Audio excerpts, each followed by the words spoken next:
Tuesday, and we're about 5:30 Mountain Time in the town hall at questions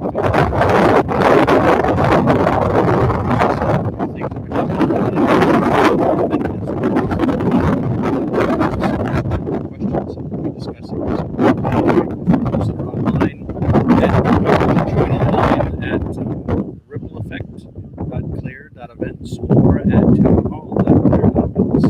So we're grateful for those that are also helping. Looks like we've got Elle, Wally, and Terrence online. Thank you for all your donations for several years. And this is a private membership association. Some of the things we're talking about may be forward looking. So some of the first advancements that we want to kind of briefly discuss is one, I'm going to jump to just video over here.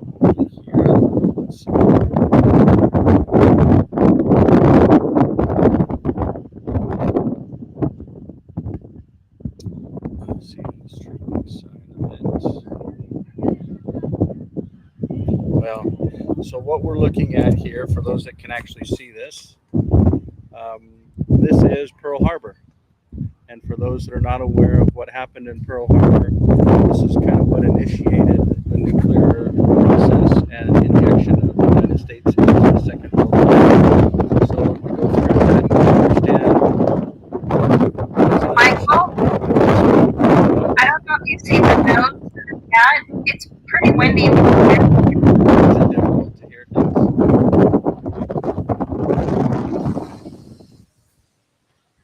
We'll see if we can get it better. If it's too difficult, we'll go ahead and call it. But is the mics okay now, or is it still pretty windy for you? It's kind of intermittent. Okay. But right now, it seems like the blowing is bombed a little bit. We'll do our best to kind of weather the storm, so to speak. So, and as a matter of fact, that same wind is what they attribute some of the mass deaths within the fire on Maui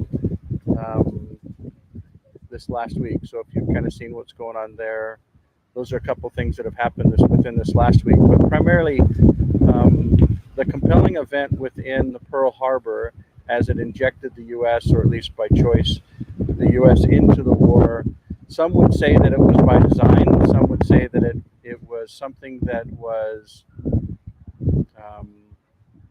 a compelling event that actually had to occur before the U.S. got in.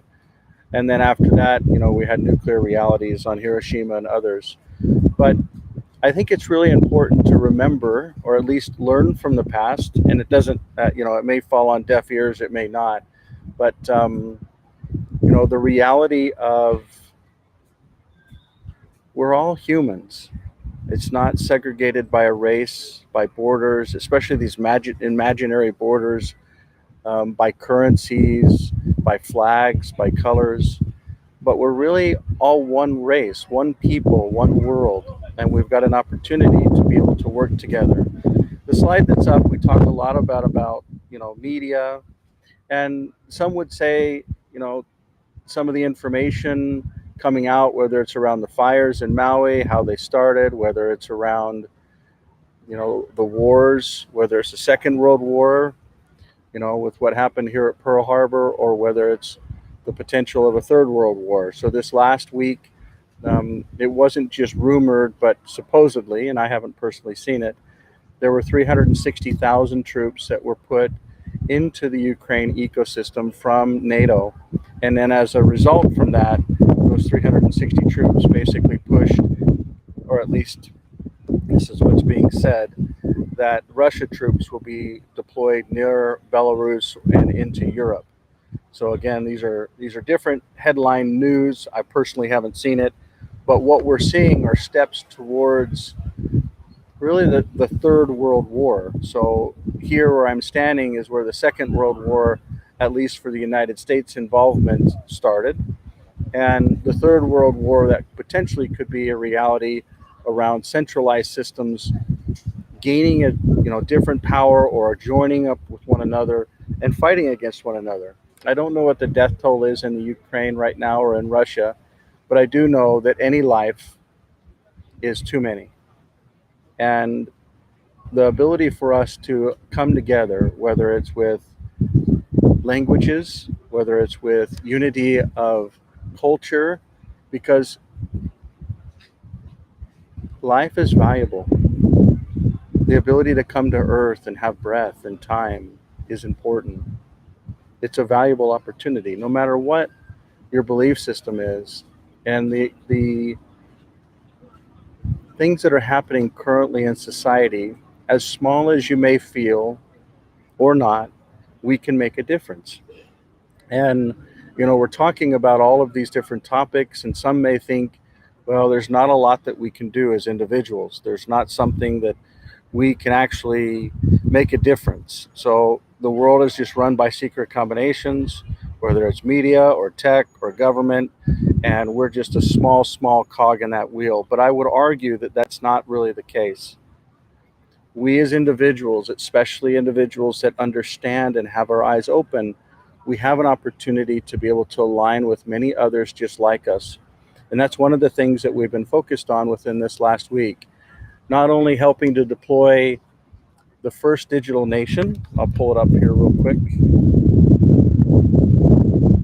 which is called Tuvalu, which is a small island in the Pacific, one of the most unleast traveled places in the whole world, and one of the smallest places in the whole world. But what's beautiful about it is the digital ecosystems can be deployed, whether we're talking about identity or marriage or registration from different assets. Maybe it's a car, maybe it's a boat, maybe it's a company, maybe it's payments, maybe it's land management, or maybe it's a dispute. But these systems can literally change how humanity operates because of the decentralized nature that they're built upon. And what it does is it takes away the power from the people in the center and gives it to everyone to be able to have a vote, to have a say, and it can transparently be understood. What if I told you that a portion, and you've seen this before when we talk about it as a go to market strategy, and I'll try and find a real quick slide. So let's see if I can find a better one than that. It's taking a little while to load up. Some of you are on the ripple effect, which came from the Clear United People Telling People type of model. And some come from partners. And we've been able to advance a couple different partnerships, not just with the Tuvaluan government and continuing to mature that, but with strategic partners that actually have mass adoption. So bigger than most governments in the world as far as active user base and how things can be drawn to adopt or to understand. And so those are some of the things that we've been able to accomplish this last week. There's not anything that's material that we can talk about or announce, but there's been some solid movement in those different types of realms. So those are the three things that are really important to note, around continued advancements within the Tuvalu ecosystem.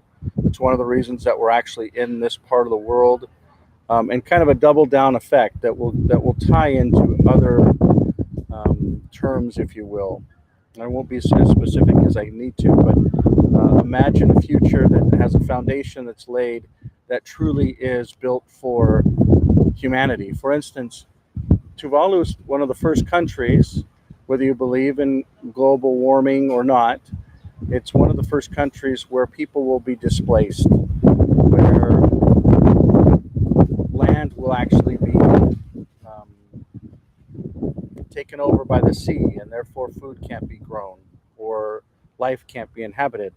I've personally been here, and this is a part of the world where people are happy, people are joyful, people live a simple life, but at the same time, the country and land that they are used to is disappearing. Now, one may argue that global warming isn't real. I would say that it's a natural thing that happens within this earth, and because we haven't been here for a long time, we haven't seen it over time. But I can tell you that where I was born in Utah, it used to be underwater. It actually has to, the canyons that I drive through were made from ice. And if you think about that, this is a desert that actually had ice in it. That should tell us something. But people can come up with their own conclusions and choices and realities. But the reality that we see today is about 11,000 people are going to lose where they physically can inhabit. And what if they can actually adopt a digital ecosystem that'll actually identify them digitally, but not do it from a standpoint of them being profiled or tracked or their freedoms or sovereignty being taken away? So those are some of the topics that are key topics for today. And hopefully, the wind has died down a little bit and people are able to hear. But if not, just let me know so I don't continue to blab on. Any questions, thoughts, comments around kind of what's gone on, or maybe what you're seeing in your part of the world?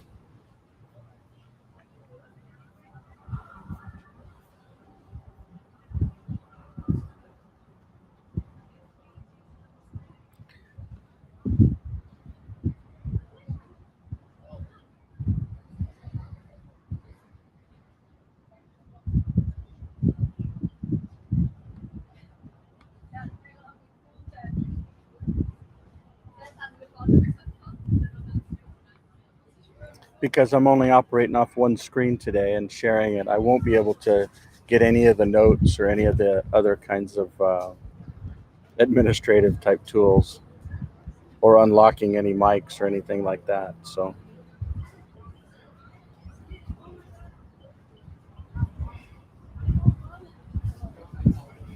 if not, I can jump into some of the nitty gritty tech stuff. Go ahead and do that. Jump onto clear.store and we'll go through some of the new models and see how the different adoptions coming along. So for those that weren't around last week, there are 3 new models that have been announced. The Clearphone 223, and that has a new software build as well as some additional um, operating systems from with Google or without Google. There are new features for that particular line, as well as a new phone, the 423, which is on pre-order, as well as the 623, which is on pre-order. The mics, the cameras, the screens, the batteries, and the chargers, the battery, so to speak, will basically all be advanced from what you've currently seen within the prior models, the 420 and the 620. Any feedback or thoughts here?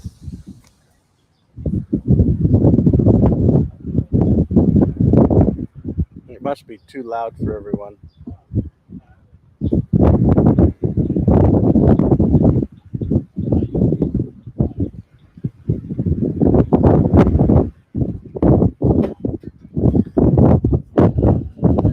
Can I have any of the moderators tell me if the noise is too loud and we should call this call? Usually when we don't Hey, have hey, Michael, it's Beck. Can you hear me? Yeah, Beck, we've got you. Hey, how's it? I can hear you okay. The wind is a little bit rough, but I can hear you okay. But I do have a question. How many members do we have inside of the digital world? Do we know?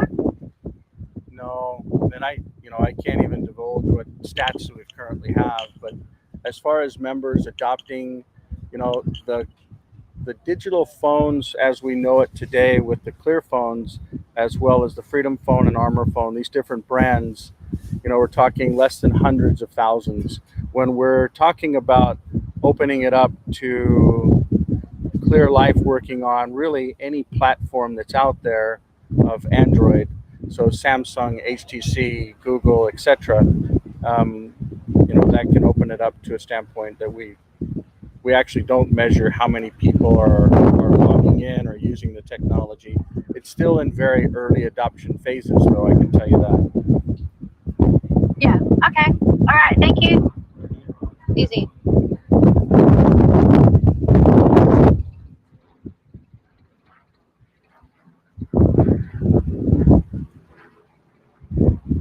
Any other thoughts or feedback or comments?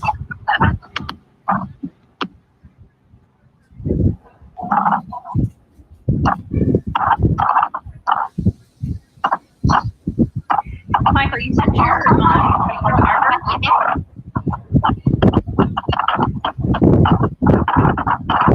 I wonder if that's my noise or if that's somebody else's. Sounds like somebody else is off of mute. Any other moderators, if you could navigate over and mute that would be great.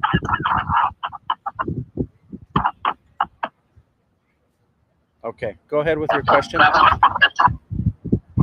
you said Pearl Harbor, correct?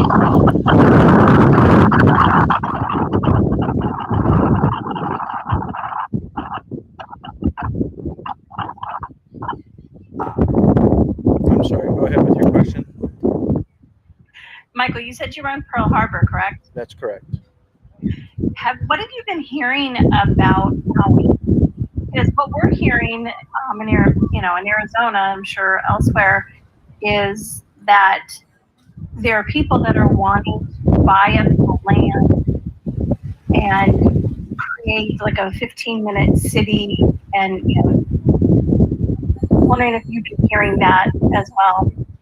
Yeah, they're actually called smart cities, and it just so happens today's the 25th of August, and on the 22nd, or today's the 15th of August, and on the 25th of August, so in 10 days, they actually have in the same area that I'm in, they have a governmental meeting that's all about, and it's basically the government going over what smart cities are going to do. There's some interesting things, and we've also seen this. I don't know what part of the world you're from, but I know we have a lot of callers from colonial-based countries, which like Australia, Canada, New Zealand, and those countries have historically been early deployment and adoption of these types of rollouts and lack of, or I should say, centralized systems. And what we're seeing within different islands, especially like Hawaii type islands, we're seeing similar things that are not necessarily federally being rolled out at the national or country level, but it's rolled out at the city level. And there's two things, particularly where the fires were. Lahaina's actually the original capital of Hawaii. People may not know that.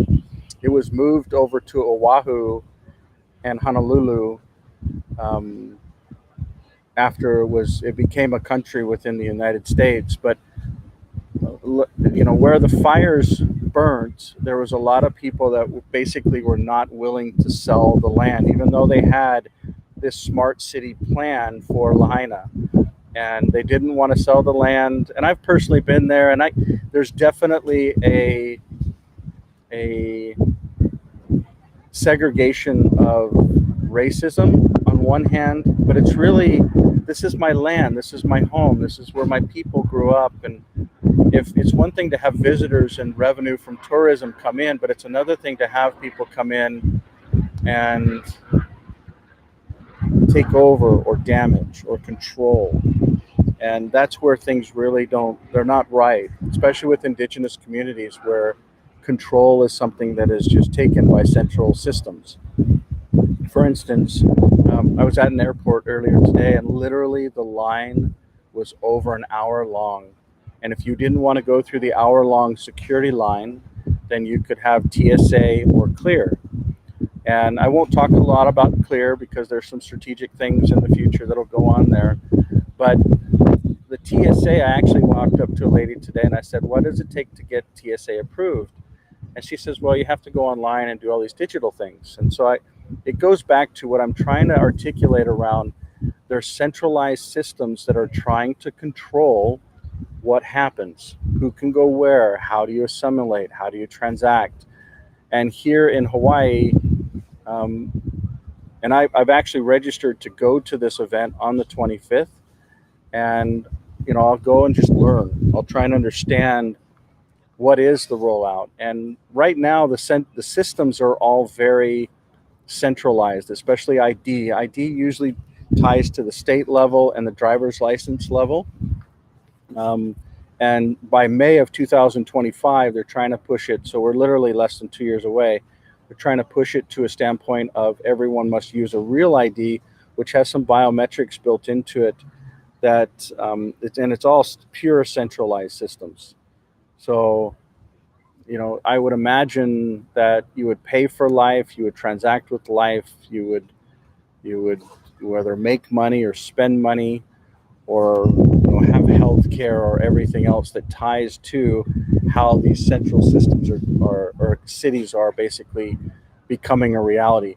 Now, in Hawaii is not the first part of these cities. It just so happens that Lahaina's one of like 10 different cities that have been identified, and it's something that's been in the works for well over a decade. I do know that Maui as an island has also not just had, the smart city concept and topic and then the fires, but they've also had a real interesting approach around types of vaccination that happens intravenously. There's a lot of people, especially on Maui, that they don't adopt the vaccination side of things. They understand that intravenous injections doesn't use our normal natural systems of filtering and adopting the good and using what we shouldn't. Our bodies are amazing, but so what they're doing is they're deploying mosquitoes that have been genetically modified, and I wonder if I can find, because this isn't fictitious.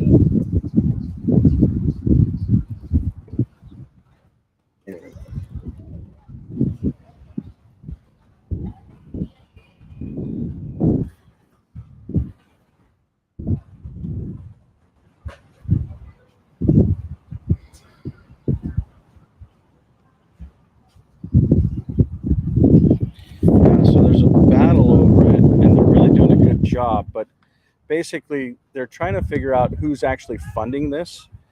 So you can see this is actually the end of June, but and it's not like this is something that's in the future or potentially going to happen. It's already happening. They're already getting released, and people are basically trying to push back against who's doing this and what do we have to do to legally get this thing from actually stopping. And so I'll get all this type of stuff is happening on Maui, but the alignment between fire, smart city, mosquitoes, is it fair for us to speculate or me to speculate um, that it's all one big plan and centrally getting deployed? I don't believe that's appropriate at this stage. I don't believe that there. I personally don't believe that all of this has happened by design, and I do believe that it's just kind of like with COVID. There was a lot of things that basically took place, whether it was a vaccination sequence, a mutation sequence, a gain of function adoption, bats, Wuhan, and you know, I was there just a couple months prior to the outbreak in China, and I can tell you everybody wore masks way before. I mean, I scratched my head. You couldn't understand why everyone was wearing masks in Hong Kong or in China, and it was just a natural thing. And I remember talking to one of my sons about it. It says, "Why is this, and why aren't we, and what's the difference?" And this was before, you know, COVID was actually released. This was October of 2018. So I guess my point that I'm trying to say is the smart cities directly related to the fires and the land ownership?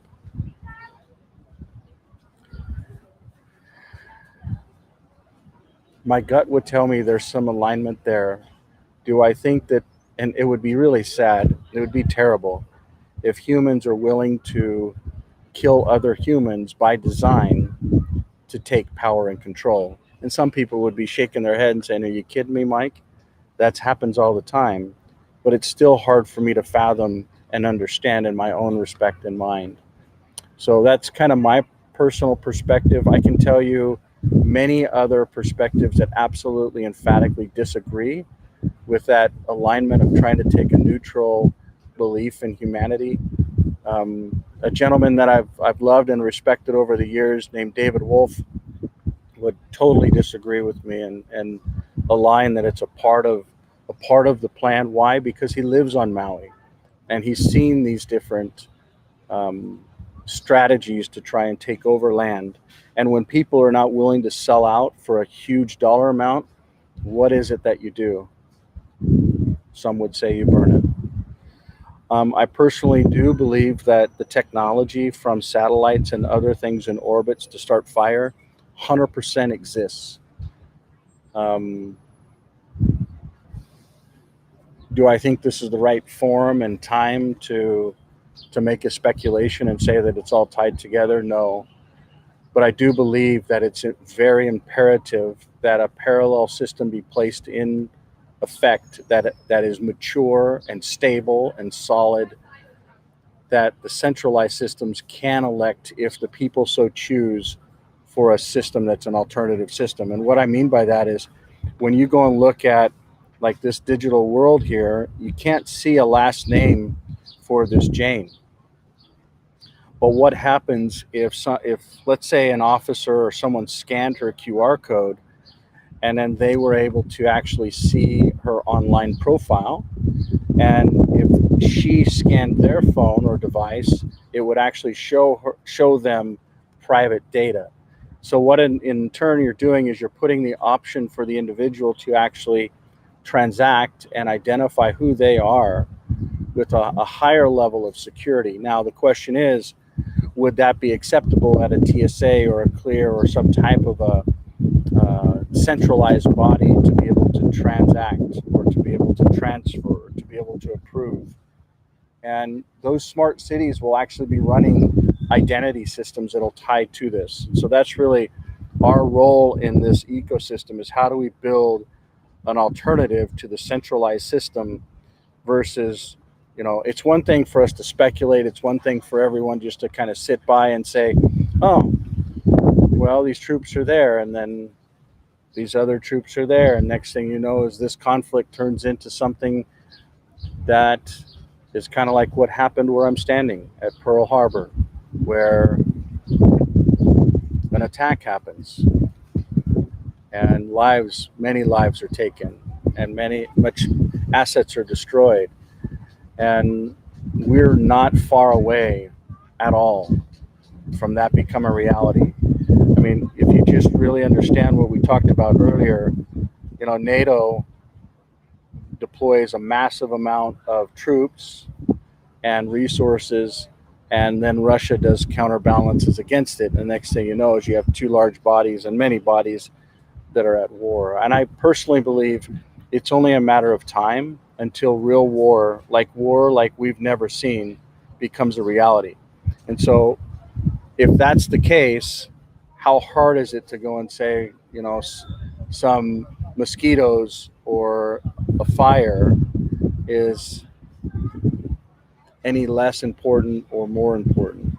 But I think that, at least for me as an individual, you know, pulling my head out of news and understanding what it is that I or others can come together and create to do to combat what the centralized systems are doing and what they're focused on, is probably the best use of time, especially from a sanity standpoint. So I know that probably didn't answer your question directly, but hopefully in about 2 weeks from now, we'll be able to have a little bit more understanding of the smart cities particular to Hawaii.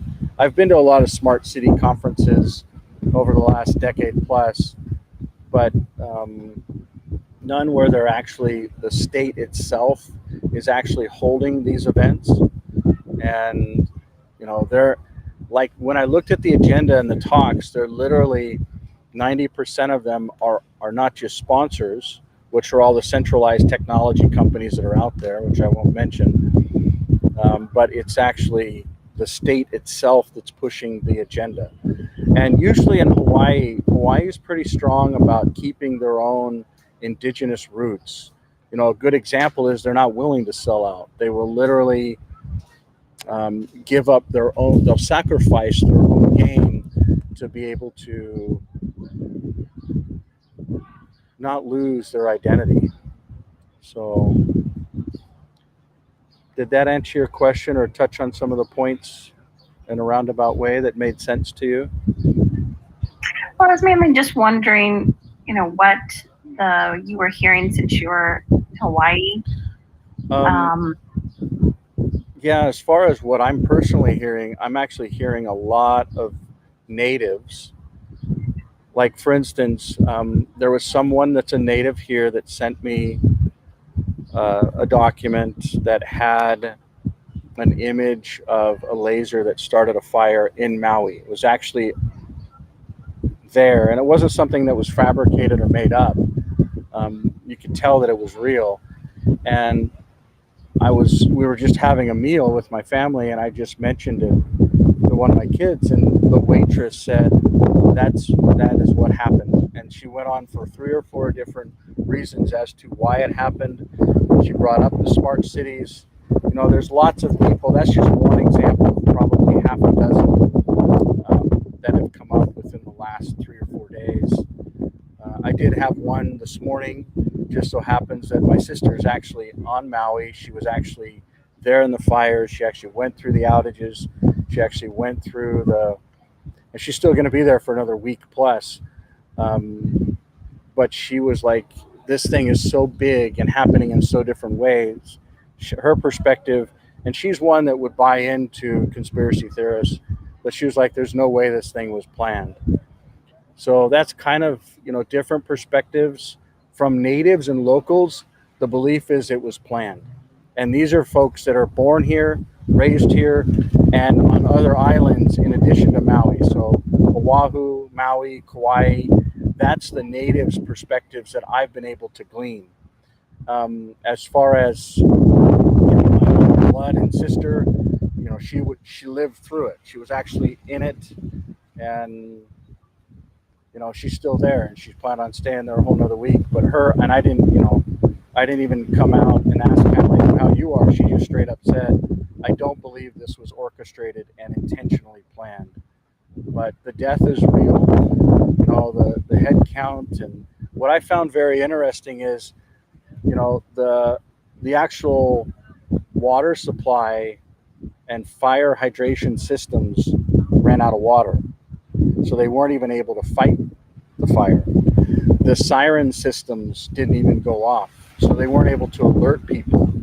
When you had people that were abandoning their cars to jump in the ocean to try and just stay alive. And I'm sure you've seen video footage of the aftermath, or maybe people in the water that were trying to stay alive. But the centralized governments that are supposed to be accountable to the people were not accountable. I guarantee the way that people were telling other people was a text message and word of mouth and a horn or some other means, because the government did not do it. Whether we're talking FEMA, whether we're talking federal announcements or even relief, or we're talking state or even local to the county of Maui, none of them had alarms. None of them, the power went out. The power system was even, when you start having systems that start going offline and start burning up, you're supposed to turn these power systems off. The power grids were still on for hours, from what I understand. Now, I don't have firsthand on that. You can probably get your own. But the key is we can take care of our own communities in a very structured, solid model from a decentralized standpoint. Whereas if we centralize the power and then they don't do what they say they're going to do, then you have death, you have loss, you have inconvenience, you have anarchy, so to speak. And the goal is to have individuals have their own voice and their own power and their own autonomy through a sovereign approach. Think about it this way, and this was an eye opener for me as I kind of went through different systems within the US and within New Zealand, and then indigenous communities. For instance, there is no fire department or police department or even judicial system as we know it from a common law standpoint within different indigenous communities like Indian nations. Whether you talk about North America, whether it's in Canada's grounds or whether it's in America's grounds, these different nations, they don't have the same response system. Now, on the other hand, do they have the same taxing system? Do they have the same financial systems? Some would actually argue that they should have their own financial systems. They should have their own lands that are leveraged it and their own rights. But can they take care of themselves? And I think over generations of time, we have really good history where cultures actually do take care of themselves in their own little pockets. And that's really what this is all about. I'll pull up a quick slide that really, and this is what we're talking about. So this model will actually work in a time where people, whether it's they need food, they need connection, they need family, they need stability, they need health system, all of these different types of models all can benefit from decentralized approach. I don't believe that centralized autonomous approaches can actually benefit humanity in general in the long run. And that's why we're building these parallel systems to help decentralize it. So think about, most communication systems, even in wartime, or look at what's happening with Starlink and the ability to keep internet up within Ukraine, and the intelligence and knowledge that's being able to be pushed around within Ukraine. Look at the communication of different people can different social symbol. It wasn't just the first part; it was many others. But I also think it's very important to understand that when we talk about places like Ukraine, where it's been a hotbed of political activity way before the war ever started. One would have to ask why? What's happening there? Where did the money come from? Who funded it? Why did they fund it? What did they fund? If you look at any of the types of warfare and the vaccination level, if it was that funded there, were those infrastructure there? Does it make sense for that to be gone? So there's a lot of knowledge that folks may or may not have, but ultimately, in the end, standing on the ground that I'm standing on, where there's tons of visitors that are coming, where they are visiting, where they're understanding. Like, I don't know if you can see, but just literally right over my shoulder here, that's one of the submarines that actually was attacked and continues to be attacked, or I should say, continues to basically, and not this particular one, but where they left them submerged. They, they left everything in it, whether it's bodies or doors or bombs. They literally just left it all there. So I'll stop blabbing there, but I do think that, as we have this memorial and this time to remember and reflect back, it's not just reflecting back on history, but understanding that history's in the making right now.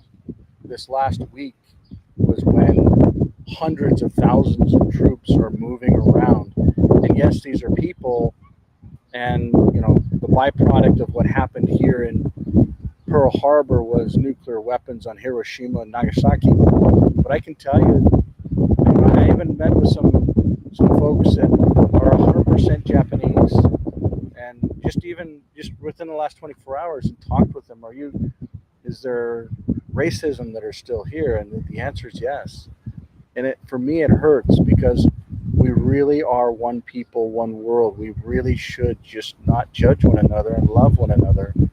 And it's difficult to see the segregation just because of where people were raised, what borders they were raised within. And then as we watch air travel change humanity, and we watch generations connect with other generations, maybe it's a Filipino father with a Japanese mother, and now the child is 50-50, and then they have other, and it's this melting pot of cultures that basically come together and create one human family. And I hope that there's a day when we can look at this world and the jurisdiction be the earth, and we respect one another for being on earth and a part of the human family. And yeah, so any closing questions or thoughts or comments that anyone has?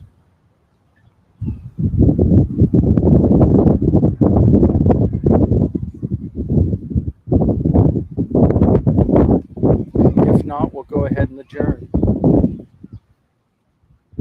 Thank you all for your time, and we'll see you next Tuesday at the same place. Much love, and bye-bye.